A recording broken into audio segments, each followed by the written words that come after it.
நான் வந்து மண்ணின் மகனா அன்பா என் மக்கள்கிட்ட சொல்றது, நாம இன்னும் கொல்லப்படலையே அப்படிங்கிற அளவில் நீங்கள் மன நிறைவு அடைஞ்சிக்கிற வேண்டியதுதான். கேட்கறதுக்கு முதல்வர் சொல்கிற பதில பாருங்க. போன ஆட்சியை விட இந்த ஆட்சியில் கொலைகள் குறைவுங்கிறாரு. ஒரு கொலைனாலும் கொலை தான், ஒரு உயிர்னாலும் உயிர் தான். இங்கே எப்படி கட்டமைக்கப்படுதுன்னு பார்த்தீங்கன்னா, வளங்களை கொள்ளையடிக்கிறவன் முறைகேடா மலைகளை நொறுக்கி கற்கள்ங்கிற பேரில், குவாரிங்கிற பேரில் மணலை அள்ளி விற்கிறவனை தடுக்க போறான்னு ஜவஹர் அலி கொலைக்கு நீங்கள் கடுமையாக நடவடிக்கை எடுத்திருந்தா ஜாகிர் ஹுசேன் இன்னைக்கு செத்துருக்க மாட்டார். 6 மாசமா அவர் வலைவழியில் பேசிட்டே இருக்காரு. நேரடியாக முதல்வருக்கே பேசுறாரு. இந்தந்த அதிகாரிகளோட தொடர்பு இருக்குது, இவங்க என்னை இத்தனை முறை என்னை கொல்றதுக்கு அச்சுறுத்துறாங்கன்னு. அதுக்கப்புறமா ஒருத்தர் உரிய பாதுகாப்பு கொடுக்கல. நடுச்சாலையில் வெட்டுறதுங்கிறது இது எப்படி இந்த துணிவு வருது? நீங்களே இப்போ 3 கொலைகளை சொல்லிட்டீங்க. இப்போ பாருங்க, இந்த ஒரு 4-5 நாளைக்குள்ள எத்தனை கொலைகள் அப்படின்னா, இப்போ நான் வீட்டுக்கு பத்திரமா போவேன்னா நீங்கள் வீட்டுக்கு போவாங்களா, என் தங்கச்சி எங்கள் அண்ணன்லாம் வீட்டுக்கு போவாங்களாங்கிற ஒரு உறுதித்தன்மை இல்லாத ஒரு பாதுகாப்பற்ற ஒரு மாநிலமாக, ஒரு நாடாக இந்த நாடு உருவாயிடுச்சு. இவ்வளவு துணிச்சலாக நீங்கள் வந்து அவங்க கொலை செய்யணும். தப்பி போகாமல் தடுக்கிறாரு முதல்வர். ராமஜெயம் ஐயா கொலை நடந்து எவ்வளோ நாளாச்சு? இப்போ தம்பி ஆம்ஸ்ட்ராங்குடைய கொலை நடந்து, இவங்க யாருமே வந்து இப்போ நீங்கள் சொல்கிறவங்களா ஒரு எளிய நபர்கள், பெரிய பின்புலம் இல்லாத நபர்கள். பின்புலம் இருக்கிற நபர்கள், சமூக செல்வாக்கு இருக்கிற நபர்களுக்கே இந்த நிலை. வீட்டு வாசலில் வெட்டுறாங்க ஆம்ஸ்ட்ராங்க, ஒரு பெரிய அமைச்சருடைய தம்பியை கொல்றாங்க. யார் கொன்னது, யார் என்ன நோக்கத்துக்காக கொல்லப்பட்டாங்க, இதனால இந்த குற்றவாளிகள் தண்டிக்கப்பட்டாங்க இப்படின்னு வெளியில செய்தி வந்தால் தான் குற்ற எண்ணிக்கை குறையும், குற்றவாளி அச்சப்படுவோம். போறாங்க 90 நாளில் வெளியில வராங்க. சாட்சி சொல்ல பயப்படுறதுனால, உரிய சாட்சிகளோடு நிரூபிக்க தவறிவிட்டதால அது குற்றம் சாட்டப்பட்ட நபருக்கு சாதகமாக எடுத்து விடுதலை செய்யறோம்னு சொல்லிடுது நீதி. தானே நடக்குது. ஒரு கொலையாளன்னு ஒரு இவ்வளவு கொலையாளியை பார்த்து எவன் துணிஞ்சு வந்து சொல்லுவான்? அப்படிப்பட்ட சட்ட பாதுகாப்பு இந்த நாட்டில் இல்லாதனால யார் வந்து சொல்லுவா?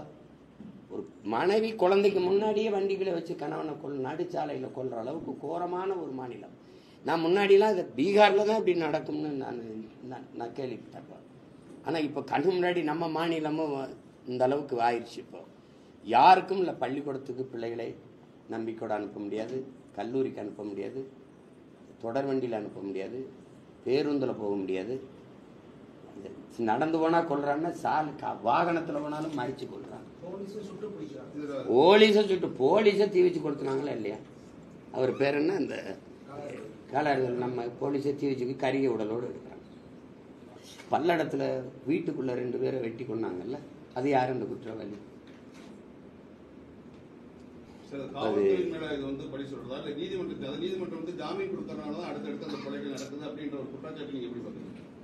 காவல்துறை யாருக்கு வேலை செய்யுது? காவல்துறை யாரோட இருக்கு? இப்போ உதாரணமாக உங்களுக்கு சொல்கிறேன். இப்போ நாங்கள் போராடுறோம், எங்களுக்கு பொழுது போகாமல் போராடுறோமா? இல்லை, மக்களுக்காக. காவல்துறையில் பணி செய்கிற அந்த அதிகாரிகளுடைய பிள்ளைகளுக்கும் சேர்த்து தான் நாங்கள் உரிமைக்கு போகிறோம். இப்போ இந்த மீனவர்களுக்காக நாங்கள் போராடுறோம் ராமேஸ்வரத்தில். நாளைக்கு முதல்ல காவல்துறை அனுமதி மறுத்தது. நான் கேட்டது சனி ஞாயிறில் தான். அங்கே வந்து அரசு பள்ளிக்கூடம், உங்களுக்கு தெரியும், விடுமுறை நாளில் பள்ளிக்கூடம் இருக்குது, அதனால தர முடியாதுங்கிறது. இது சரியான பதிலாக இருக்கா? இல்லை. நீதிமன்றத்துக்கு போகிறோம். நீதிமன்றத்தில் போய் நீதிபதி சரி நடத்திக்கிறீங்கன்னு கொடுத்த பிறகு அந்த உத்தரவு எங்கள் கையில் காட்டுங்க, எங்கள் கண்ணில் காட்டுங்க, அப்போ தான் உங்களை மேடை போட விடுவோம்னா இது எப்படி? அவர் தான் சொல்லிட்டார்ல, வரும்ல, காட்டுவோம்ல.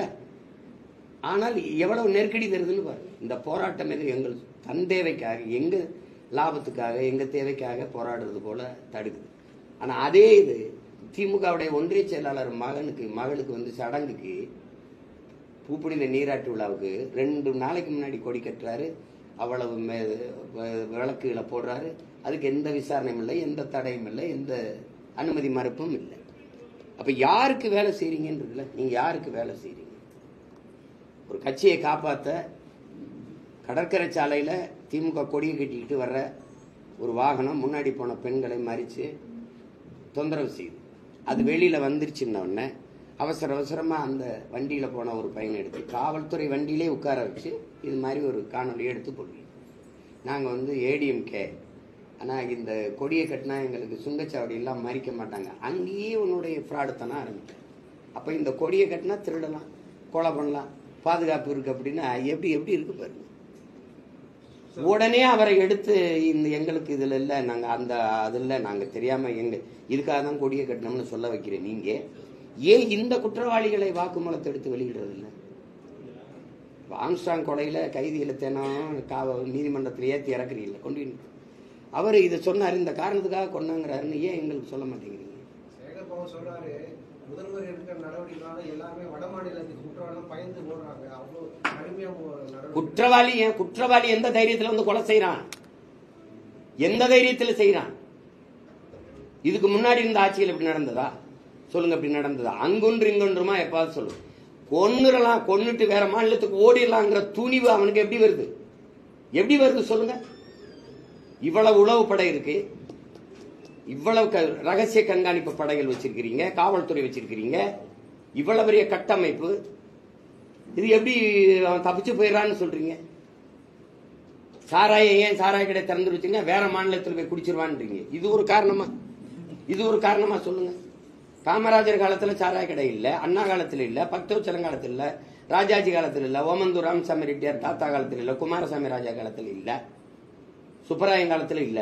இப்படித்தான் பக்கத்து மாநிலமே குடிப்பாங்கன்னு காரணம் சொல்லிட்டு இருந்தாங்களா?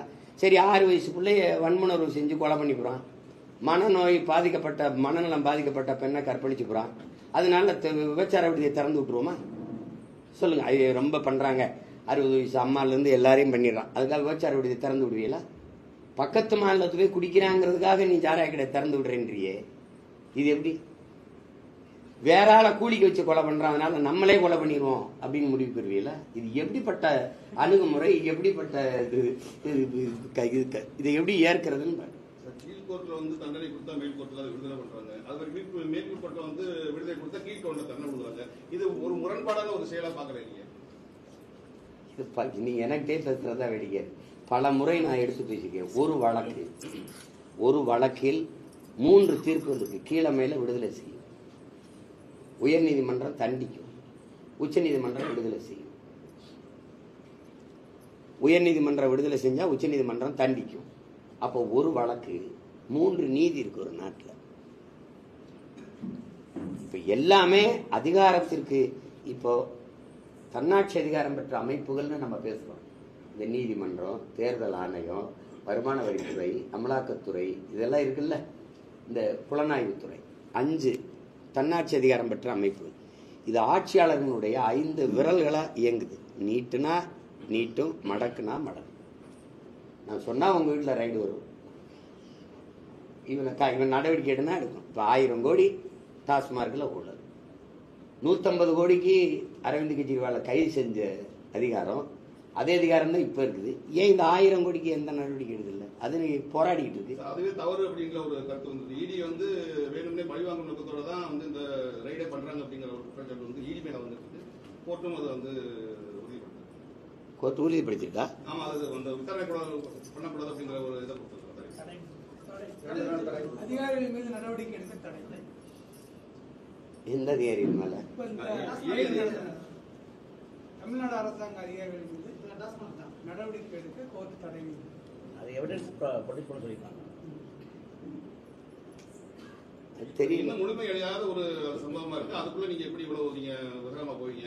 1000 கோடி ஏதாவது சொல்றீங்க, என்ன ஆவணங்களை நீங்க கைப்பற்ற? 1000 கோடின்னு சொன்னது எனக்கு பொறுத்த 1000 கோடிங்கிறது தவறு தான். முதல்ல 1,00,000 கோடினாங்க, அது 1000 கோடிங்கிறது தவறு தான், அது கூடத்தான். வழக்கை எழும்பூர் நீதிமன்றத்தில் தலைமைப்படுறதுக்கு சென்னை ஹைகோர்ட் வந்து உங்களை திருப்பி ஏப்ரல் மாதத்தில் உங்களுக்கு தாக்கல் பண்ணணும்னு சொல்லியிருக்காங்க. காலையில் இந்த நீங்கள் யூடியூப் சேனலுக்கு ஒரு நீதிமன்றத்தை பற்றி தவறாக பேசுகிற ஒருத்தர் வழக்கு தொடர்ந்தாரு. இப்போ காலையில் தீர்ப்பு சொல்லியிருக்காங்க, அதை ரத்து பண்ணியிருக்காங்க. எனக்கு தெரியல, ஏன்னா இப்போ எனக்கு வந்து 260 வழக்கா, இதில் எந்த பக்கம் கிழக்கா தெற்கா மேற்கான்னு தெரியல. ஏதோ கேட்டுக்கிற வேண்டியதான். சார் உங்க மேல போட்டிருந்த வழக்கை விசாரிக்க தள்ளுபடி பண்ணிட்டாங்க. ஆனா அவர் திருப்பி ஹைகோர்ட்டுக்கு போயிருக்காரு. அந்த வழக்கை வந்து நீங்க ஏப்ரல் மாதத்துல அது சம்பந்தப்பட்ட ஆவணங்களை தாக்கல் செய்து சென்னை என்ன வழக்கு? அந்த யூடியூப் சேனலுக்கு நீங்க நீதிமன்றத்தை பத்தி ஒரு விமர்சனம் செய்ததா ஒரு குற்றச்சாட்டு நீங்க வந்து ஒரு கோர்ட்ல கொடுத்துருக்கீங்க. அந்த கோர்ட்ல வந்து தள்ளுபடி பண்ணிட்டாங்க. இப்ப மறுபடியும் அதை விசாரிக்க சொல்லி இப்ப உயர்நீதிமன்றத்தில் அது வழக்கு விசாரணை, அது நீதிமன்றம் ஏறுறது இறங்குறது, சிறை நீதிமன்றங்கள் மூலமா தான் அரசியல் நடக்குது அப்படின்ற ஒரு விமர்சனம் வந்து விமர்சனம் இல்லை, நான் தான் வைக்கிறேன்.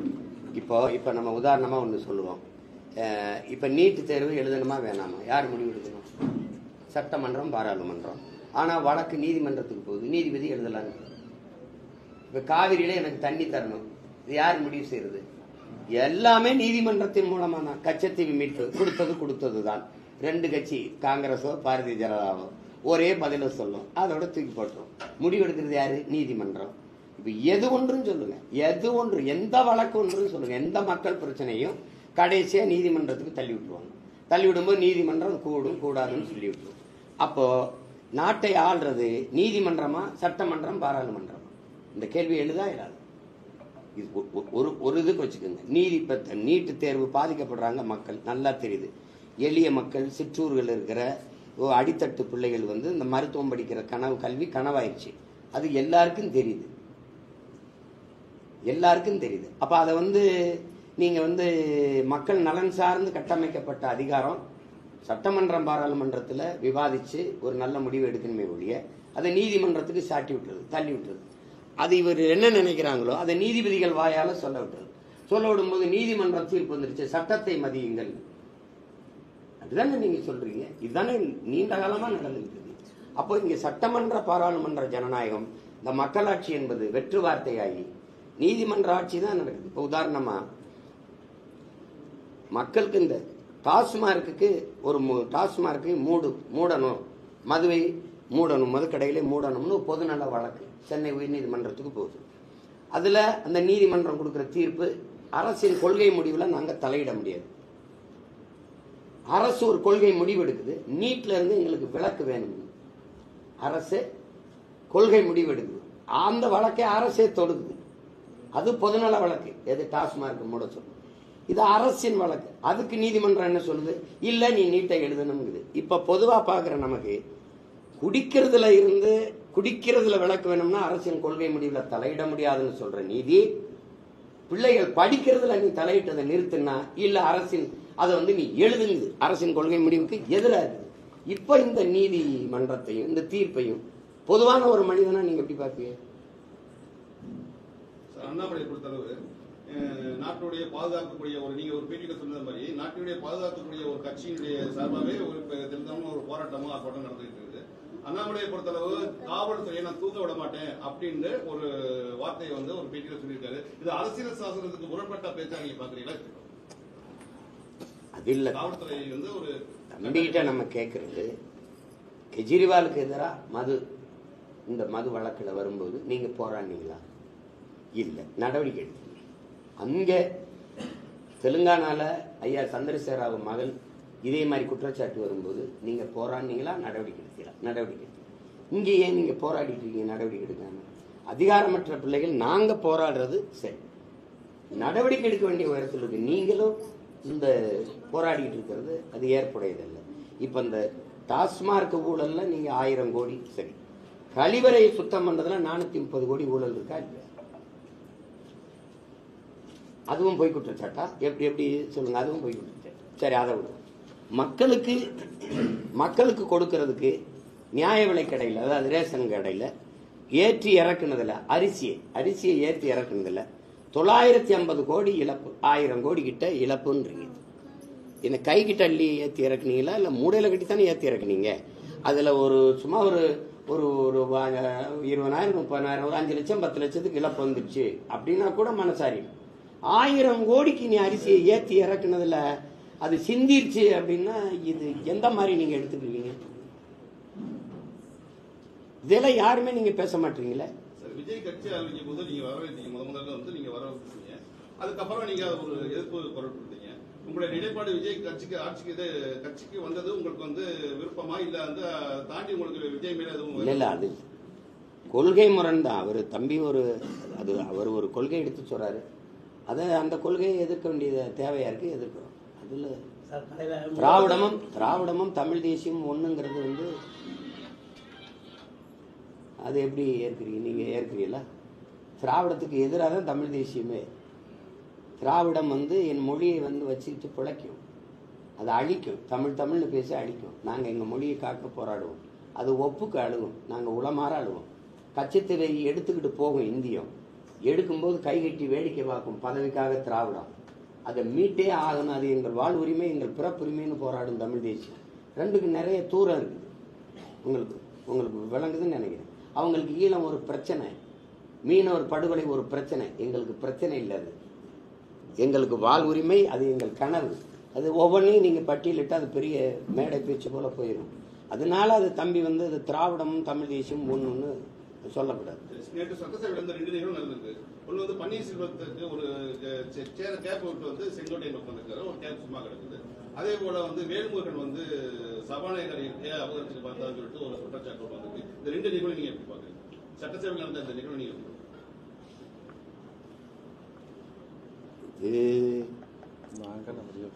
நான் பார்க்கல, நான் பயணத்தில் இருந்ததுனால நீங்க சொல்றீங்க, நான் கேட்குறேன்.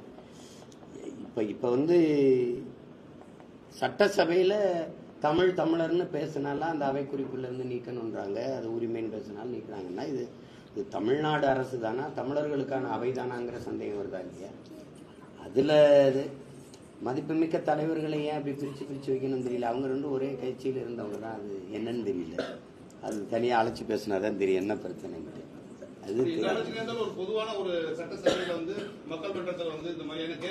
இதை நீங்க வந்து இதை கேட்குறீங்க, நான் வரவே இருக்கிறேன். ஆனால் அதே மாதிரி எங்கள் அண்ணன் திருமாவளவன் நான் வந்து முதல்வரும் துணை முதல்வரும் சந்திக்கும் போது பக்கத்திலோட உட்காரல. எங்கள் அண்ணன் அந்த ஒருத்தர் இருக்காரு, உதயநிதி இந்த ஒருத்தர் இருக்காரு, அவர் அங்கே உட்கார்ந்துருக்கிறாரு. ஏன் அது இருந்தாங்க? இல்லை அதுதான் அவசியம். அதுதான் அவசியம் தெரியும். அதுதான் அவசியமா தெரிஞ்சிருக்கணும் உங்களுக்கு. நீங்க எடுக்கல. சரி, அதுல எனக்கு வந்து பெருசா கருத்து இல்லை. ஏன்னா எனக்கு என்ன நடந்திருக்குன்னு தெரியல. நம்ம கருத்து சொல்ல முடியாதுல்ல. காலையில முதலமைச்சர் ஒரு காணொலி வெளியிட்டிருக்காரு. தொகுதி மறுசீரமைப்பு சம்பந்தமா தமிழ்நாட்டில் ஆரம்பித்த இந்த இயக்கம் தேசிய லெவல்ல இதாயிருக்கு. பல்வேறு மாநில முதல்வர் வராங்க, துணை முதலமைச்சர் வராங்க. இது உங்ககிட்ட நான் கேட்கிறேன், ஒரு நாட்டின் குடிமகனா பேசுங்க. நீங்க ஊடகவியலாளர், நான் ஒரு இயக்கத்தை நடத்துறேங்கிறது. இப்ப உண்மையிலேயே இந்த தொகுதி சீரமைப்பு வந்து இப்ப நடக்க போதா? இது எப்ப பேச்சு வந்தது தெரியுமா? 2023 இதே மாதிரி ஊடகத்துல நான் எதிர்த்து அதை பேசுனது இருக்கு. அதை விட முக்கியமா இருந்தது இருக்குது. எல்லா மாநில முதல்வரையும் சந்திச்சு செஞ்சிருக்க வேண்டியது. நீட்டுக்கு எத்தனை குழந்தைகள் நம்ம மாநிலத்தில் செத்துருக்காங்க அப்ப பேசல. கச்சத்தீவு மீட்புக்கு பேசல. இதை விட மிகப்பெரிய நம்ம மாநிலத்துக்கு பாதிக்கப்பட்ட சிக்கல்கள்லாம் இருக்கு, அப்போலாம் பேசல. மாநிலங்களுக்கான உரிய நிதியை கொடுக்க மறுக்குது அரசு அப்படின்னு தென் மாநிலங்கள் எல்லாருக்கும் தான் பாதிக்குது. அதை பேச வரல. அப்ப அந்த மாதிரி இதுல விட்டுட்டு இப்ப வந்து இது வருதா வரலையான்னே தெரியல. இந்த இதுக்கு போய் இவ்வளவு முன்னுரிமை கொடுத்து தேர்தல் நேரத்தில் இது தொடங்கி இந்த சிக்கலை முத அவங்க பேச ஆரம்பிச்சது எப்போ? அப்ப ஏன் நீங்க எதுக்கல? 40 உறுப்பினரை வச்சிருக்கீங்க. நாடாளுமன்றத்தில் இது பற்றி விவாதம் வரும்போது கடுமையை எதிர்த்து அதை தகர்க்கணும், அந்த கருத்தை சிதைக்கணும், அதை எதிர்த்து சண்டை பண்ணணும். அதை விட்டுவிட்டு இங்க வந்து இதை திசை திருப்புறது இருக்குன்னு நீங்க மும்மொழிக்கு எதிர்ன்னு பேசுறீங்க. எங்க மும்மொழி தமிழ்நாட்டில் இல்ல? கொண்டு வந்த பெருமக்கள் நீங்க தான். நீங்க நடத்துற பள்ளிக்கூடங்களில் தமிழ் படிக்க வாய்ப்பு இருக்கா? தமிழ் படிச்சால் பேசினா தண்டை விதிக்கிறீங்களா இல்லையா? நீங்க நடத்துற பள்ளிக்கூடங்களில் இருக்கா? இல்ல, வாய்ப்பு இல்லை. தாய்மொழி படிக்க வாய்ப்பு இல்லை. இந்த புதிய கல்விக் கொள்கையில இருக்கிற இந்த மும்மொழி கொள்கையை எதுக்குறீங்க? இல்லம் தேடி கல்வி நீங்க செயல்படுத்தினீங்க. அது எதுல இருக்குது? புதிய கல்விக் கொள்கையில. புதிய கல்விக் கொள்கையை நீங்க ஏற்கிறீர்களா எதிர்க்கிறீர்களா? அது ஒரே கல்வி அதானே. அதை ஏற்கல, நாங்க எதிர்க்கிறோம். அதுதானே புதிய கல்விக் கொள்கை என்பது. நம் குழந்தைகளுக்கு எழுதி வைக்கிற மரண சாசனம்னு கல்வியில் பெரிய பெரிய அறிஞர் பெருமக்கள் கருத்தை பதிவு பண்றாங்க. அது உலகத்துக்கே தெரியும். அது ஒரு பேராபத்தானது. இந்தியா பல மொழிவழி தேசிய இனங்கள் கூடி வாழக்கூடிய ஒரு கூடாரம், ஒரு கூட்டமைப்பு. உங்களுக்கு ஒரு மொழி, உங்களுக்கு ஒரு கலை கலாச்சாரம் பண்பாடு, உங்களுக்கு ஒரு வரலாறு, உங்களுக்கு ஒரு எல்லாம் இருக்கு, வழிபாடு எல்லாம் இருக்கு. அவருக்கு ஒன்று இருக்கு, அவருக்கு ஒன்று இருக்கு, அவருக்கு ஒன்று இருக்கு. இதுல ஒரே மாதிரி உடைய போடு, ஒரே மாதிரி உணவை போடு, ஒரே மாதிரி படி, ஒரே மொழியில படி, ஒரே வரலாறு படிங்கிறது அது அது சரியான ஜனநாயகம் இல்லை. அது இறையாண்மைக்கு ஏற்புடையதும் அல்ல, ஒருமைப்பாட்டை கட்டி காக்கிற செயலும் அல்ல. அதை பேசாத விட்டுட்டு ஒரே நாடுங்கும்போது ஏற்றீங்க, ஒரே ரேஷன் கார்டும்போது ஏற்றீங்க, ஒரே வரின் போது பேசாமல் இருந்தீங்கல்ல. ஒரே நாடு ஒரே தேர்தலை இப்ப எதிர்க்கிறீங்க. முதலா ஒரே நாடு ஒரே தேர்தலை ஆதரிச்சு பேசின பெருந்தகை யாரு? யாராவது சொல்லுங்க, நினைவில் இருக்கா? ஐயா இவருடைய அப்பா ஐயா கருணாநிதி அவர்கள் பேசினதுதான். நாட்டினுடைய செலவை குறைக்க அன்றைக்கு பொதுக்குழுவிலே கூடி அன்றைக்கு பிரதமராக இருந்த அவையார் ஜெயலலிதா இந்திரா காந்தி ஒரு இடத்திலே அப்படின்னு இருக்க வேணா நான் வலைவெளியில் அனுப்புறேன். தேவைன்னா ஒண்ணு பேசுறீங்க. கச்சத்தீவை எடுத்து கொடுக்கும் போது எதிர்த்து சண்டை போட்ட ஒரே ஒருத்தன் என் தாத்தா முகேத்தவர் மட்டும்தான். உங்க அப்பா ஒரு தவறை செஞ்சாரு, இந்திய நிலப்பரப்புல ஒரு பகுதி எடுத்து சீனனுக்கு கொடுத்து பெரிய துரோகத்தை செஞ்சாரு. அதே துரோகத்தை எங்கள் தமிழ் மக்களுக்கு நீங்க செய்றீங்க. நான் ராமநாதபுரத்து பாராளுமன்ற உறுப்பினர்கிற முறையில பேசுறேன். என் மக்களின் வாழ்வாதாரத்தை பறிக்கிறீங்க, நீங்க பெரிய துரோகத்தை செய்றீங்கன்னு பேசின ஒரே வீரமகன் என் தாத்தன் தான். இவர் என்ன பேசினாங்க? இவங்க உறுப்பினராக தான் பேசினாங்களா? கொடுக்கும்போது கைவிட்டு இருந்துட்டு சுப்பிரமணிய சாமி இன்னும் குற்றச்சாட்டை வைக்கிறாரு. கச்சத்தீவு எடுத்து கொடுக்கும்போது இந்திரா காந்தியால காசு கொடுக்கப்பட்டது, காசு வாங்கிட்டாரு கருணாநிதி. மறுக்கவாது செஞ்சிருக்கணும்ல, பொய் சொல்றாருங்க. எத்தனை முறை அந்த குற்றச்சாட்டை வைக்கிறாரு? ஏங்க அவர் பொய் சொல்றாருங்கன்னு நீங்க மறுக்கவே இல்லையே. திருப்பி அதிகாரத்தை கலைச்சு விட்டுருமோன்னு பயந்துகிட்டு பேசாம இருந்துட்டு திருப்பி தேர்தல் வரும்போதெல்லாம் கச்சத்தீவை மீட்க போராடுவோம், கச்சத்தீவை மீட்க போராடுவோம். கொடுக்கும்போது என்ன பண்ணுவீங்க? கொடுக்கும் போது என்ன பண்ணீங்க? ஒவ்வொரு மாநாட்டுக்கும் கூட்டத்தை கூட்டி லட்சக்கணக்கா போயிட்டு மாநாட்டை காட்டி வலிமை காட்டின நீங்க கச்சத்தீவை கொடுக்கும்போது அந்த அதிகாரத்தை எதிர்த்து ஒரு இந்த வாழ் உரிமை பறிபோதுரா, நம்ம சொந்த சொத்துரா, சேதுபதி பாட்டனுடைய நிலமடா வாங்கடான்னா எல்லாரும் வந்திருப்பான். கட்சி பாகுபாடின்றி தடுத்திருக்க முடியுமா? முடியாதா? இப்படி ஒவ்வொன்றையுமே இப்படி நாடகம் போட்டு ஏமாத்திட்டு தொடர்ச்சியா என் மீனவனை சொல்றான். எனக்கு ஆதரவா இருங்க, இந்த அழுத்தம் கொடுங்க, அந்த இலங்கைக்கு சொல்லுங்க, பொருளாதார தடை விதிக்க சொல்லுங்க, அவனோட பாதுகாப்பு வர்த்தக தொடர்பை துண்டிக்க சொல்லுங்க அப்படின்னு பேசாம இது வருதா இல்லையான்னு தெரியல. தொகுதி சீரமைப்பு ஒண்ணு இல்ல, சாதிவாரி கணக்கெடுப்பை எடுக்க இந்த அரசு ஏன் தயங்குது? உங்களோட கூட்டணி வச்சிருக்க காங்கிரஸ் தெலுங்கானால எடுக்கும்போது உங்களுக்கு என்ன தயக்கம்? உங்களுக்கு என்ன தயக்கம்? கேட்கறது நாங்க யாரு? பறையரு, படையாச்சி, தேவேந்திரர், தேவர், நாடாரு, கோனாரு, முத்தரையரு, ஏன் நாங்களே கேட்கிற எங்களுக்கு தலைக்கு ஏற்ப எண்ணி கொடுத்துறாப்பா அப்படின்னு. உனக்கு என்ன பிரச்சனை? அது இல்ல மத்திய அரசு தான் எடுக்கணும். மாநில உரிமையை ஏன் பேசுன? ஒரு சாதிவாரி கணக்கெடுப்பு எடுக்கிற உரிமை இல்லாத நீ சாதிவாரி இடஒதுக்கீட நான் தான் கொடுத்தேன் எப்படி பேசுற? அருந்தியதற்கு 3 விழுக்காடு நான் தான் கொடுத்தேன், கொடுக்க முடியுது உங்களால. இஸ்லாமியர்களுக்கு 3.5 நான் தான் கொடுத்தேங்கிறீங்க, கொடுக்க முடியுது உங்களால. படையாட்சிக்கு 10.5 ஐயா எடப்பாடி கொடுத்தாரு, மாநில அரசு கொடுக்க முடியுது. அது ஏற்கப்படுது, அது நிராகரிக்கப்படுதுங்கிறது வேற. கொடுக்கிற உரிமை வச்சிருக்க, கொடுக்க உரிமை இருக்கு, சாதிவாரி கணக்கு எடுக்க உரிமை உனக்கு இல்லையா? இது நாடகமா? இது ஏமாற்றா இல்லையா? அதான் ஏமாற்றா இல்லையா? எவன் எடுக்க மாட்டானோ அவன் மேல சார். இஸ்லாமிய சிறை கைதிகள் விடுதலைனா ஆளுநர் கையெழுத்து போட மாட்டான், அவன் தான் போட மாட்டார் இல்லையா? அவர் RSS பிஜேபி மெம்பர், அவர் இஸ்லாமிய சிறை கைதி எப்படி விடுதலை செய்வார்? அப்படியே வாக்குறுதி எப்படி கொடுத்தீங்க? நான் வந்தால் அப்பாவி சிறை கைதிகள் இஸ்லாமிய சிறைகளை விடுதலை செய்ய எனக்கு வாக்கு தாருங்கள் பேசினது இருக்கு. இப்ப வாக்கு வாங்கிட்டு திருப்பி ஆளுநர் மேல பழிய போடுறது. சாதிவாரி கணக்கெடுப்பு அவன் காங்கிரஸ் கட்சி சொல்லலையே, நிதிஷ்குமார் சொல்லலையே, மத்திய அரசு தான் எடுக்கணும்னு. அப்படியே மத்திய அரசுக்கு இருந்தாலும் அந்த உரிமையை நீங்க கேட்டு பெறாம என்ன பண்ணீங்க?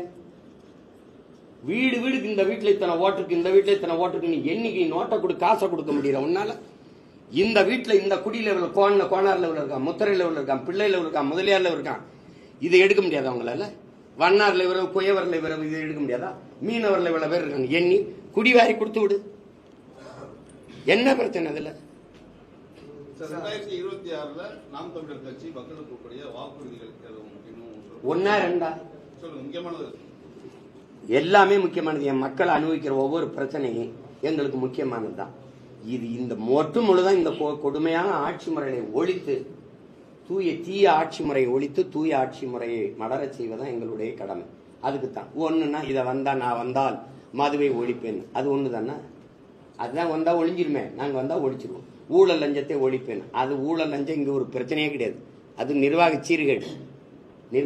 சீர்கேடு. ஒரு நேர்மையாளன் உட்கார்ந்தா ஒழிஞ்சிரும். ஆனால் மலையை உங்களால உருவாக்க முடியுமா? நீரை உறிஞ்சி வித்துட்ட தடுத்துறேன், தேக்கி வச்சிடறேன், காட்டை வெட்டி அழிச்சிட்ட, நட்டு வச்சு வளர்த்துட்டு செத்து போறேன். ஆனா மணலை எப்படி உருவாக்குவேன்? முதல்ல என் நிலத்தின் வளத்தை சுரண்டுவதை தடுக்கணும். அதுதான் முதன்மையானது. எனக்கு என் முன்னோர்கள் எங்களுக்கென்று எதை வச்சுட்டு போல, ஆனால் காட்டை காடா வச்சான், மலையை மலையா வச்சான், ஆறா வச்சான், ஏரியா வச்சான், கடலை கடலா வச்சுட்டு போனான். ஆனா இங்க அப்படி இல்லையே, இங்க அப்படி இல்லை. இப்ப நீங்க பாருங்க, இப்ப செய்தி சிப்காட், ஈரோட்ல சிப்காட்ல இருந்து கொண்டு வந்து காவிரி வரும் இந்த படுகையில் இருக்கிற காவாயில கொண்டாந்து அப்படியே வண்டியா கொண்டாந்து கழிவை கொட்டி விட்டு போயிட்டான். இப்ப தொழிற்சாலைகளினுடைய கழிவுலாம் எங்க விட்டுதுன்னா ஏரி, குளம், அருவி, ஆறு, வயல் இதெல்லாம் கொட்டினா எப்படி? நெல் விளையுமா, நஞ்சு விளையுமா? இது என் நிலத்தின் வளத்தை காக்கணும், மக்களின் நலத்தை காக்கணும். அதுதான் எங்களுடைய பெரிய பொறுப்பும் கடமையுமா நான் நினைக்கிறேன். கல்லூரி மாணவர்களுக்கு வந்து இலவச மடிக்கணினி தரமான மடிக்கணினி வழங்கப்படும் நீங்க தங்க தகர்சு சட்டசபையில் சொல்லியிருக்கிறார். ஏற்கனவே வழங்கிட்டு இருந்தது ஏன் நிறுத்தினீங்க? தேர்தல் வரும்போது வழங்கப்படும், அதுக்கு முன்னாடி வழங்கி கொண்டிருந்தது நிறுத்தப்படும். நீங்க இருந்ததிலே இங்க பாருங்க, அம்மா உணவகம் நாங்க வரைவில் சொல்லியிருந்தோம், தமிழன் உணவகம்னு கொண்டு வருவோம். அதை அம்மா உணவகம்னு கொண்டு வந்தாங்க. அந்த அம்மா உண்மையிலே இங்க பாருங்க, உண்மையிலே சிறப்பாக இயங்குச்சு. வேலை வாய்ப்பு இல்லாத விதவை பெண்கள், அந்த வாய்ப்பு இல்லாத வீட்டில் இருக்க குடும்ப தலைவிகளுக்கு வாய்ப்பு கொடுத்து நல்லா சமைச்சு அருமையாக கொடுத்தாங்க. 5 ரூபா 10 ரூபாய்க்கு நல்ல உணவு. இந்த வேலைக்கு போறவங்க, வெளியூர்கள்ல இருந்து தங்கி இருக்கிற பிள்ளைகளுக்கெல்லாம் நல்ல உணவு. உண்மையிலே சிறப்பான திட்டம். அதே முன்னீங்க மடிக்கணினிங்கிறது ஒரு படிக்கிற பிள்ளைகளுக்கு ஒரு உதவியா இருக்கு. சரி, அதை கொடுத்துக்கிட்டு இருந்தீங்க, அதை கொடுங்க, அது ஒன்றும் இல்லை. இதுல என்ன கொடுமைன்னு பார்த்தீங்கன்னா, இலவச பேருந்து கட்டணம், குடும்ப தலைவிகளுக்கு 1000, புதுமை பெண்ணுக்கு ஒரு 1000, அதுக்கு பிறகு தமிழ் மகனுக்கு ஒரு 1000. இப்போ இந்த மாதிரி மடிக்கணினி, மிதிவண்டி, மின் விசிறி, இந்த மாதிரி இந்த மாவு அரைக்கிற எந்திரம், மசாலா அரைக்கிற எந்திரம், இதுகளை காட்டி தான் 9 லட்சம் கோடி கடனாகி வச்சிருக்காங்க. ஐயா என்னை பாருங்கய்யா, 9 லட்சம் கோடிங்கிறது எவ்வளவு பெரிய தொகைங்க? 9 லட்சம் கோடியில இந்த நாடு எப்படி பார்ப்போம்? ஒரு அடிப்படை கட்டமைப்பு, சரியான சாலை வசதி, தடையற்ற மின் உற்பத்தி விநியோகம், சீரான மின்சார விநியோகம், நல்ல மருத்துவங்க, ஏழை வாழை எவனுக்கு எல்லாருக்கும் பாகுபடுற தரமான மருத்துவம் கிடைக்குதுங்க. அப்படி ஒரு மருத்துவ கட்டமைப்பு, சமமான கல்வி, ஏழைக்கு பணக்காரனுக்கு, சிற்றூர் நகர்ப்புறம் என்று இல்லாது சரியான கல்வி, அருமையான கல்வி, மேற்கூரை இடிஞ்சு விழாம, உப்மாவுக்கு என் பிள்ளை தட்டேந்திட்டு போகாம எது காலையில, அப்படி கல்வி, அறிவை வளர்க்கும் கல்வியும், உயிரை காக்கும் மருத்துவமும், உலக உயிர்களின் உயிர் தேவையா இருக்கிற நீரும் வியாபார பொருளா இருக்கு. இந்த இடத்துல நல்லாட்சி எங்க இருக்கு? ஒரு நாட்டின் வளத்திலே ஆகச்சிறந்த வளம் அறிவு வளம் தான். அந்த அறிவு வியாபாரம் ஆயிடுச்சு. இல்ல, நான் தரமான கல்வி என் தேசத்தின் குடிகளுக்கு கொடுப்பேன், அப்படி ஏதாவது கட்டமைப்பு இருக்கா? பின்ன அரசு பேருந்த பாத்திரிக்கையில வலைவெளியில பின்னாடி இருக்க கதவு பிஞ்சுக்கிட்டு, பக்கத்தில் இருக்க கதவு பிஞ்சு போகுது, நூலை வச்சு கட்டி ஓடிக்கிட்டு இருக்கிறது. இந்த நிலையில வச்சுட்டு 9 லட்சம் கோடி கடன் வாங்கி என்ன நலத்திட்டத்தை நிறைவேற்றி இருக்கிறது என்று இந்த சட்டசபையில நிதித்துறை அமைச்சர் பேச முடியுமா, விளக்க முடியுமா? 9 லட்சம் கோடி வட்டி எவ்வளவு கட்டுறீங்க? வட்டி எவ்வளவு சொல்லு. இந்த கடன் பெற்று இவ்வளவு கடன் பெறுங்க, ஆனால் அது நலத்திட்டமா நிறைவேற்றியது எங்களுக்கு காட்டுங்க. சாலை, அருமையான சாலை, மழை நீர், கழிவு நீர் வழிந்தோட காவாய், கணக்கில்லா நீர்த்தேக்கங்கள், ஒரு சொட்டு நீர் மழை அப்படியே ஓடி போய் கடல்ல சேராம நல்லா குடிக்க நீர் விநியோகம். இப்பவும் நீங்க தனியார் போத்தல்ல வாங்கி தானே குடிக்க முடியுது. தவிச்ச வாய்க்கு தண்ணி கூட தன் நாட்டு குடிகளுக்கு தர முடியாத அரசா தரிசா எப்படி அதை ஏற்கிறீங்க? எப்படி ஏற்கிறீங்க சொல்லுங்க.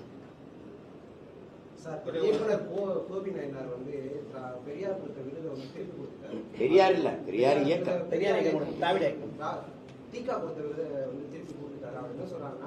நான் வந்து ஒரு படத்துல எடுத்ததை நிஜத்துல செய்யும்போது தீகா வந்து எதிர்க்குது. ஆனா அந்த படத்துக்கான ஒரு விருதை கொடுத்தாங்க, அதை நிஜத்துல கொண்டு வரும்போது இவங்க எதிர்த்து இந்த எனக்கு இந்த விருது தேவையில்லைன்னு திருப்பி கொடுத்துருக்காரு. அவருடைய தன்மானத்தின் வெளிப்பாடுன்னு நினைக்கிறேன் நான். இது மாதிரி நிறைய பேர் மறுத்திருக்காங்க. எங்க அப்பா கூட திருப்பி பாரதிராஜா அப்பா கூட இந்திய நாட்டு விருதை திருப்பி கொடுத்துருக்காரு. அம்மா ஜானகி இருக்காங்கல்ல, அவங்களுக்கு கொடுத்த இந்திய விருது பாராட்டி கொடுத்த அந்த விருது எனக்கு வேணாம், நீங்களே வச்சுக்கிறீங்கன்னு போயிட்டாங்க. ஜேசஸ் மறுத்துட்டாரு. மம்முட்டி வந்து விருதெல்லாம் எனக்கு வேணாமேன்னு போயிட்டாரு. இது ஒவ்வொரு அந்த அந்த கலைஞர்களுடைய தம்பி கோவி நயினாருடைய தன்மான உணர்வாக நான் பார்க்குறேன். அது அது எதுக்கு அது தேவையில்லாமல் அதை வாங்கி வச்சுக்கிட்டு அப்படின்னு நினைக்கிறாரு. என் கருத்தை நீ நிராகரிக்கிற, அப்போ அதை வாங்கி வச்சுட்டு நான் என்ன பண்ணுறது அப்படின்னு நினைக்கிறாரு. அதை நான் வரவேற்கிறேன். அதாவது கூட்டணி இல்லாத எந்த கட்சியும் தமிழகத்தில் வந்து ஜெயிக்க முடியாது அப்படின்ற ஒரு கருத்து உள்ள நிலவுது. அது உங்க கருத்து. இப்ப நீங்க நான் சொல்றேங்க, தினமும் படிக்கிறோம். பெரும்பெரும் அறிஞர்கள், பெரும்பெரும் தலைவருடைய வாழ்க்கை வரலாறு, அவருடைய எப்படிலாம் வென்றிருக்காங்கன்னு நம்ம பார்க்கறோம். இப்போ ஒரு சொல்லும் போது இப்ப என்னால முடியாது அப்படின்னு நீங்க சொல்ல உங்களுக்கு உரிமை இருக்கு. என்னால முடியாதுன்னு தான் நான் சொல்லணும். யாராலும் முடியாதுன்னு சொல்றதுக்கான உரிமையோ உங்களுக்கான தகுதியோ அதுக்கான வாய்ப்போ உங்களுக்கு இல்லை. நீங்க சொல்லக்கூடாது. நீங்க என்ன சொல்லணும்? நல்ல ஆட்சி வரணும், நல்ல அரசியல் வரணும், நல்ல ஆட்சி வரணும்னு நினைக்கிற பெருமக்கள் கூட்டணி இல்லாம எப்படி வெல்ல முடியும், கொள்கை இல்லாம எப்படி வெல்ல முடியும் தான் நீங்க கேட்கணும். நீங்க கூட்டணி வைங்க, கூட்டணி வைங்க, கூட்டணி வைங்க. கூட்டணி வச்சு வென்று போனவர்கள் சட்டசபைக்குள்ள பாராளுமன்றத்துக்குள்ள படுற பாட நீங்க பாக்குறீங்களா? நான் சுதந்திரமா இவ்வளவு நேரம் பேசிட்டு இருக்கேன்ல, நீங்க கேட்கறதுக்கெல்லாம் தமிழ்நாட்டில் இப்படி ஒரு தலைவர் இப்படி உட்கார்ந்து நீங்க இந்த கேள்விகளை எல்லாம் கேளுங்க. எங்க இந்த இப்படி கொலையா நடக்குதுங்க, எங்க இப்படி 1000 கோடின்னு இந்த கூட்டணி திமுக வச்சிருக்க தலைவர்கள் யாராவது ஒரு பதில் சொல்லிட்டா அப்புறம் நான் கூட்டணி வைக்கிறேன். அதாவது நாட்டு மக்கள் சுதந்திரமா வாழணும், எல்லா உரிமையும் பெறணும்னு போராட வந்துட்டு நானே சுதந்திரத்தை வந்துட்டு நின்றுட்டேன்னா நீங்களே பார்த்தீங்க. நான் எங்க ஐயா செங்கோட்டையன் ஒரு விழாவில், தம்பி பாண்டே விழாவில் நான் நினைக்கிறதெல்லாம் பேசுறேன். அவரே சொல்றாரு, சீமான் எங்க ஐயா நான் சிக்கல்ல இருக்கேன். அவ்வளவு பெரிய தலைவரே இக்கட்டி சிக்கல் இருந்தாருன்னா நாடும் மக்களும் எப்படி இருக்கிறது? தம்பி நீங்க நினைக்கிறீங்க இங்க பாருங்க, நீங்க நினைக்கிறீங்க கூட்டணி வையின்னு என்னை கேட்கல. கூட்டணி வைக்காம 36 லட்சம் மக்கள் போட்டுக்கும் போது 26ல இதே 62 மக்களுக்கு என்ன பிரயோஜனமா இருக்குது? 36 லட்சம் நீங்க வாக்கு வாங்கினாலும் மக்களுக்கு அது ஏதாவது போய் சேருது. வெறும் அந்த நீங்க சொல்ற வாக்குறுதிகள் மக்களுக்கு வந்து போய் சேரணும்ல, அதை நீங்க எப்படி நீங்க கொண்டு வரீங்க? சரி, நீங்க வாக்குறுதியை கொடுத்து ஆட்சிக்கு வந்ததுல என்ன போய் சேர்ந்துருக்கு?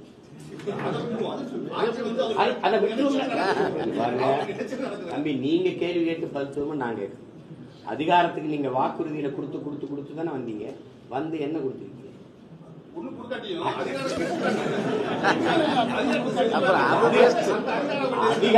அதிகாரத்தாலே மக்களுக்கு பதவியா? நான் வெல்லல. ஆனால் நான் சொல்றது நடக்குதா இல்லையா? வீடை இடிச்சு பாப்போம்ன்ற, இடிக்க முடியல ஒன்னால. நீ நிலத்தை எடுத்து 8 வழிச்சாலை போட்டு பாப்போம்ன, உன்னால போட முடியல. நீ எங்க பரந்தூர்ல விமான நிலையம் கட்டி காட்டிட்டு பாப்போம்ன, போட முடியல. ஆனால் இந்த துணிவோட கூட்டணி வச்சு அதிகாரத்துல வென்று கூட உட்கார்ந்துருக்கு யாராவது பேச முடியுதா? முடியல. இப்ப உங்களுக்கு ஒரு பிரச்சனையால நான் தான் வந்து நிக்க வேண்டியது இருக்கு. அவன் வரமாட்டான், ஏன்னா பிரச்சனையே தரதா வந்தான். தனியா நின்று வெல்ல முடியாதுன்னு பேசுறது. கெஜ்ரிவாலால வெல்ல முடியும், என்னால வெல்ல முடியாதா? 2014 தனியா நின்றுதான் அம்மையார் ஜெயலலிதா 37 இடம் பாராளுமன்றத்துல வென்றாங்க. நீங்க உடனே அவசரப்படுறீங்க. மரம் வச்சு தண்ணி ஊத்தி உரம் போட்டு வளர்க்குற நானே உடனே காய்க்கணும்னு ஆசைப்படல. இன்னைக்கு ஏன் வந்து என்ன எதுக்கு இப்படியா? ஒண்ணு நான் இல்ல, நான் தோத்துட்டேன், நான் விட்டு போறேன், நான் வலுவா ஒரு கட்டடத்தை கட்டி போறேன். என் தங்கச்சி வந்து வென்று ஆண்டுட்டு போறா, இங்க உட்கார்ந்து இருக்கிற இந்த பிள்ளை வந்து ஆண்டு வென்றுட்டு போறா. என்ன இருக்குது? என் பாட்டன் முன்னோர்கள் என் தாத்தன் அப்பன் செய்யல, நாங்களாம் செஞ்சுட்டு போறோம். உடனே வா. அப்பெல்லாம் யாரும் என்ன கேட்கலையே, அப்பெல்லாம் ஒன்றும் கேட்கல. தமிழகத்தில் எத்தனை ஆண்டு நீங்கள் அது எனக்கு நிறைய நினைவு தெரிஞ்ச நாள்ல இருந்து பேசிக்கிட்டு தான் இருக்கேன். ஆனா இந்த அரசியலை நாங்க எடுக்கிற அரசியலை 15 ஆண்டுகளா செய்யும். அதுக்கு முன்னாடி எங்க இருந்தாலும் இந்த மொழி இனத்துக்காக தான் பேசிக்கிட்டே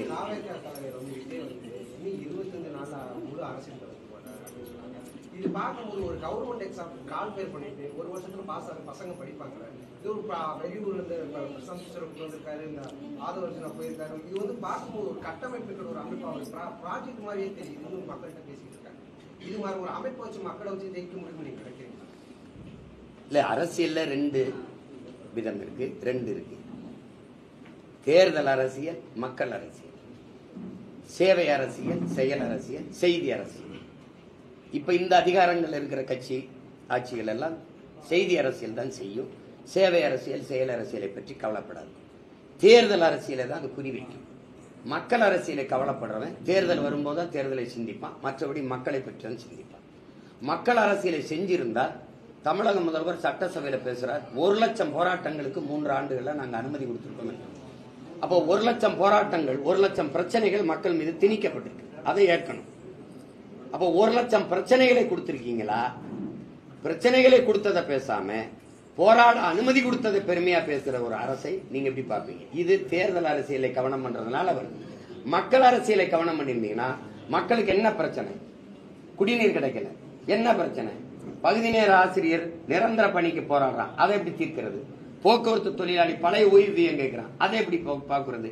அதை பத்தி நீங்க சிந்திச்சிருக்கணும்.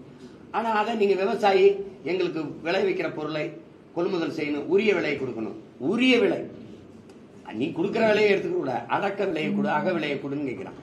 எண்ணற்ற பிரச்சனைகள் இருக்கு. இந்த பிரச்சனைகளை தீர்க்கணும், அது மக்கள் அரசியல். இப்ப இங்க இந்த தேர்தல் அரசியலை செய்கிற எப்பவுமே வியூக வகுப்பாளர்களை தேடுவாங்க, இந்த ஸ்ட்ராட்டஜிஸ்ட் கொண்டு வருவாங்க. இவர் இந்த இதுல இதை போடுங்க, அந்த போடுங்க, பிராண்டு. உங்களுக்கு தெரியும், அப்பாங்களாம் ஒரு பிராண்டிங். நீங்க என்னை பெத்தவரை வந்து நான் அப்பா நானா கூப்பிட்டுருவேன், என்னை அப்பான்னு கூப்பிடு. ஏய் அப்பான்னு கூப்பிட்டீங்கன்னா உனக்கு பள்ளிக்கூடத்துக்கு போக காசு தருவேன். அண்ணான்னு அண்ணான்னு இப்ப என்ன எல்லாரும் அண்ணான்னு கூப்பிடுறாங்க, அண்ணான்னு கூப்பிடுறாங்க. இப்ப இந்த புள்ள வந்து பெரியப்பாங்க இல்ல மாமான்னு சொல்லும், ரொம்ப பெரியவங்க சித்தப்பான்னு சொல்லுவாங்க. எனக்கு என்னை விட பெரியவங்களுடைய பசங்கள்லாம் அது வந்து ஒரு பாசத்துல சொல்றது. ஒரே பிராண்டா அப்படி இப்ப பெருந்தலைவரை காமராஜர்லாம் என்னவா சொன்னீங்க? இப்ப எங்க பாட்டனா இருக்கார் வஉசி, அவரெல்லாம் என்னவா சொன்னீங்க? நான் தான் பாட்டன்னு சொல்றேன். எங்க தெய்வ திருமகன் எங்க தாத்தா முத்துராமலிங்க தேவர், நான் தான் வந்து தாத்தான்னு சொல்றேன். நீங்க எங்களெல்லாம் ஒண்ணும் சொல்ல மாட்டீங்க. எங்கிருந்தோ வந்தவனா? அப்பா, தந்தை, அம்மா. தமிழனுக்கு பெத்தவன் அம்மாவா இருக்கிறது இல்ல, பெத்தவன் அப்பனா இருக்கிறது இல்ல. இந்த பஞ்சாயத்து இருக்குது. இந்த இதுல நீங்க மக்களை சந்திக்க தம்பி வரணுங்கிறதுல நான் வரவேற்கிறேன், மகிழ்ச்சி. வந்து சந்திக்கிட்டோம். அதுல வந்து அவரு ஒரு அரசியலை திட்டமிட்டுறாரு, அவருக்கு சில ஆலோசகர்கள் இருக்கிறாங்க, அவங்க சொல்றதை கேட்டு அவர் இயங்குறாரு. அது அவருடைய இது. அத இப்ப நீங்க கேட்கறது இப்ப இவங்களுக்கு தெரியுது, அங்க இருக்கிறவங்க தெரியுது, மக்களுக்கு தெரியுதுன்னா அவங்க தான் முடிவெடுக்கணும். நாங்க அப்படி இல்லை. நாங்க ரசிகர்களை சந்திச்சு கட்சி ஆரம்பிக்கிறது ஒன்று, மக்களை சந்திச்சு மக்களின் பிரச்சனையில் இருந்து வர்றது ஒன்று.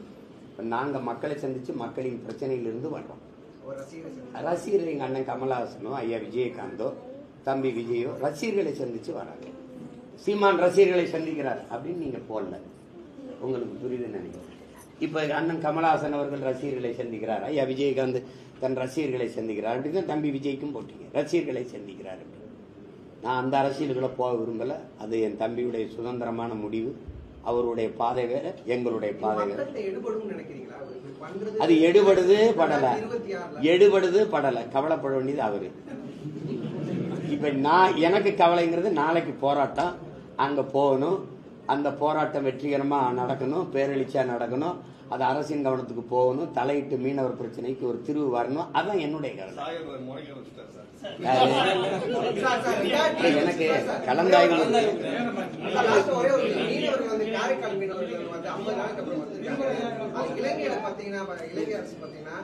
ஹாஸ்பிட்டல்ல சங்கிலியை வச்சு கட்டி போட்டுருன்னு சொல்லியிருக்காங்க. அடிப்பட்டவங்களுக்கு காயம் கொடுக்கல. 2 மணி நேரம் அந்த படகுல துப்பாக்கி சூடு நடத்துங்க. எங்களுக்கு அடிப்படை உரிமையை மறுக்கப்பட்டிருக்கு, ரொம்ப சித்திரவதைப்பட்டு தான் வெளியே வந்திருக்குன்னு சொல்லியிருக்காங்க. இந்த நீங்க போராட்டம் நடத்த போறதுனால இந்த சம்பவத்தை வச்சு நீங்க இல்லை, இது எனக்கு இந்த செய்திகள் புதுசு இல்லை. ஏன்னா நான் ரத்தமும் சதயமா அந்த மக்களோடு வாழ்ற ஒரு பிள்ளை. இது வந்து உங்களுக்கு தெரியுதுக்காக போராடி 6 மாசம் சிறையில் இருந்திருக்கேன், இது ஐயா கருணாநிதி ஆட்சி காலத்தில். இதில் என்ன சிக்கல்னா அதை பற்றி தான் உங்களுக்கு திரும்ப சொன்னேன். எங்களுக்கு ஒரு உயிர் இருக்கு, எங்களுக்கும் உணர்ச்சிகள் இருக்கு, எங்களுக்குன்னு உரிமை இருக்குன்னு இந்த அரசுகள், இந்த தலைமைகள் கவலைப்படல. எங்களுக்கு ஒரு ஓட்டு இருக்குது, எங்களுக்கு ஒரு வாக்கு இருக்குதுன்னு தான் கவலைப்படுமே, எங்களுக்கு ஒரு வாழ்க்கை இருக்குதுன்னு அது கவலைப்படாது. இதை விட கொடுமையெல்லாம் இருக்கு. 12 பேரை ஒரே சங்கிலியில கட்டி எடுத்துட்டு போனதெல்லாம் இருக்கு. இது தெரியுது. இதை தடுக்க வேண்டியது நான் இல்லை, நீங்க இல்லை, அதிகாரத்தில் இருக்கிறவங்க முறையிட்டு பேசணும். இதுக்குத்தானே நீங்க எல்லா மாநில முதல்வரையும் சந்திச்சிருக்கணும், இதுக்குத்தானே சந்திச்சிருக்கணும். நீங்க இப்ப என்ன தொகுதி குறைஞ்சு போயிரும்னு பேசுறீங்க. சரி, குறையில 40 பாராளுமன்ற உறுப்பினரை வச்சு நீங்க சாதிச்சு முடிச்ச ஒன்று சொல்லுங்க. ஒரு சிந்தனையால என்ன சொல்லணும்? சுதந்திரத்துக்கு முன்னாடி, சுதந்திரம் பெற்ற உடனே 543 கொடுத்தீங்க. அப்ப 30 கோடி 40 கோடி மக்கள் இருந்திருப்போம்னு வச்சுக்கோங்க. இப்ப 150 கோடி. 150 கோடிக்கு 543 உறுப்பினருங்கிறது சரியான பிரதிநிதித்துவம் இல்லை. அப்ப 6 சட்டமன்றத்துக்கு ஒரு பாராளுமன்றம்ங்கிறத மாத்தி 3 சட்டமன்றத்துக்கு ஒரு நாடாளுமன்றம்னு கொண்டு வா. அப்படி பேசினா அது ஆக்கப்பூர்வமானது, சரிதானே? நீ அதை விட்டு இது குறைஞ்சிரும் இது குறைஞ்சிரும்னா ஏன் குறை? இது குறைக்கிற பேச்சு வரட்டும், சண்டை போடுவோம். இந்திய அளவில் தமிழ்நாடு வந்து கல்வியிலையும் மருத்துவத்தையும் முன்னிலை வைக்கிறது. ஆனால் இந்திய அரசு பணியில வந்து தமிழகம் பின்தங்கி இருக்குது. என்ன காரணம்? கல்வியிலையும் மருத்துவத்திலையும் முன்னிலை வைக்குதுன்னு யாரு உங்களுக்கு சொன்னது? தமிழக அரசு தானே சொல்லும், வேற அரசு சொல்லாது. உண்மையிலே முன்னிலை வைக்குதா? கல்வியில தமிழ்நாடு எங்க இருக்கு? கடன்ல தான் முன்னிலை வைக்குது. இந்திய மாநிலங்களில் அதிகப்படியாக கடன் பெற்ற மாநிலம் தமிழ்நாடு. வேற எதுல முன்னிலை வைக்குது? அப்ப கேரளா எந்த நிலை வைக்குது? எந்த நிலை வைக்குது? கேரளாவில தான் தென் மாநிலங்களிலே கல்வியில முதலிடம் வகிக்கிற மாநிலம் கேரளா தான். நீங்களா சொல்லிக்கிறீங்க நான் நம்பர் 1 முதல்வர். எதுல நம்பர் 1? எந்த தகுதி இல்லாம முதலமைச்சராகி நாட்டை ஆள்ற ஒருத்தர்ல நான் தான் நம்பர் 1. வேற என்ன இருக்குது? எதுல நம்பர் 1?